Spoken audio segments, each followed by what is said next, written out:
Mesdames et messieurs, bonsoir et bienvenue à tous pour cette soirée du mercredi. Voici le titre de l'actualité, la mobilité durable. Avec 41 millions de déplacements quotidiens en Île-de-France, les transports sont devenus l'une des causes majeures de la pollution. Pour ce faire, devons-nous alors privilégier les moyens personnels ou alors les moyens de transport mis en commun par les grandes villes en France comme Paris? La question se pose donc à tous les citoyens et parmi eux, Pierrick a accepté de témoigner de son avis sur la question. Alors je pense que la mobilité durable c'est quelque chose de très important dans les grandes villes, notamment une ville comme Paris. Par rapport, je pense que ça impacte énormément sur l'environnement et le fait que les voitures elles rejettent énormément de CO2, de dioxyde de carbone ou encore d'autres gaz. Je pense que les projets mis en place par Anne Hidalgo, comme le fait d'avoir des journées sans voiture, je pense que c'est quelque chose de bien et ça nous incite à prendre des transports en commun. Alors pour ma part, je n'utilise plus du tout la voiture. Depuis que Anne Hidalgo a mis en place des trottinettes électriques et des vélos électriques comme Lime et Uber, j'utilise plus du tout la voiture. Et en plus maintenant on a la présence d'un bus hybride 100% électrique, donc je ne vois pas pourquoi on devrait utiliser des engins qui polluent. Alors bonjour chers téléspectateurs, nous voici en présence de Mathieu Dubois, spécialisé en transport et expert en pollution atmosphérique. Alors Mathieu, que pouvez-vous nous dire sur la mobilité durable?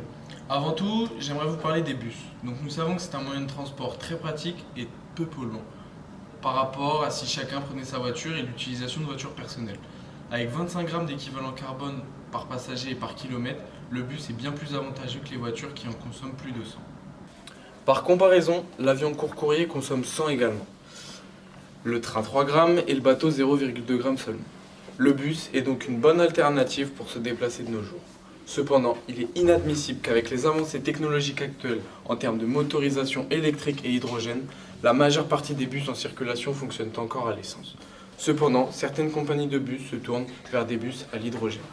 Alors bonjour Jordan, en tant que chauffeur de bus, que pensez-vous de l'introduction des bus à hydrogène dans les transports en commun?